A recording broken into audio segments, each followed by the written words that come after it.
Une cave, voilà, une cave, ça sert à entreposer des disques, du papier bulle, des souvenirs, des baskets évidemment. Venez, je vais vous montrer un petit truc. Nous sommes en janvier 1997, premier album de Daft Punk, Homework.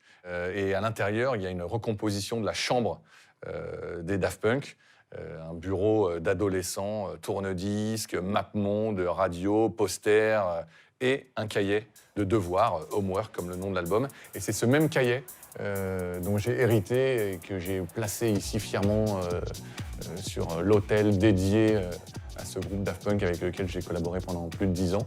Et là, je peux divulguer un petit secret à mes amis de Talkie-Walkie. Ça, c'est la boule disco qui était dans le premier studio de Daft Punk. Donc, objet très cher à mes yeux. L'aventure Daft Punk, elle fait partie de mon histoire et je me rencontre chaque jour. J'ai eu beaucoup de chance de les rencontrer. C'était milieu des années 90. Moi, j'organise des soirées à l'époque au Palace, au Folies. Ils viennent mixer dans mes soirées. On sympathise. On fait plus ample connaissance chez les disquaires et chez Radio FG d'ailleurs. On se retrouve un jour invités à la même émission. Le hasard fait que je les croise aussi à Londres, au Ministry of Sound, pendant un de leurs concerts.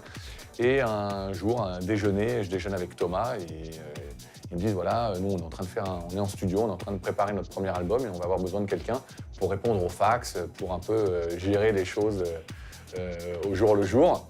Et voilà, on aime bien ton énergie, on te demande si tu as envie de te lancer dans l'aventure avec nous. Donc moi j'ai 20 ans et j'ai pas réfléchi longtemps.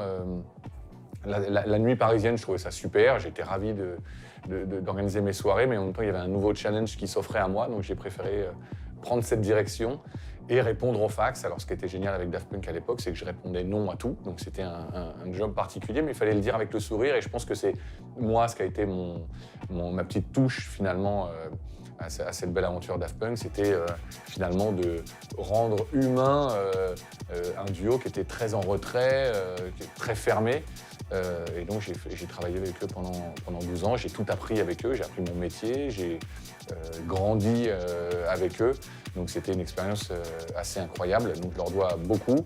Et évidemment, toute cette collaboration a fait qu'ensuite j'ai eu moi les moyens de créer mon propre label, eu les connaissances suffisantes pour monter ce business et ensuite donner mes conseils, transmettre finalement ce que j'avais appris avec les deux robots. Alors dans la famille disque d'or, il y en a quelques-uns, bon il n'y en a pas des milliards ici, mais c'est des disques assez symboliques. Et donc ça c'est celui pour Homework, premier album des Daft. 100 000 exemplaires vendus en mai 97. Donc l'album est sorti en janvier, donc ils ont vendu 100 000 albums en 4 mois, ce qui était plutôt une bonne chose à l'époque.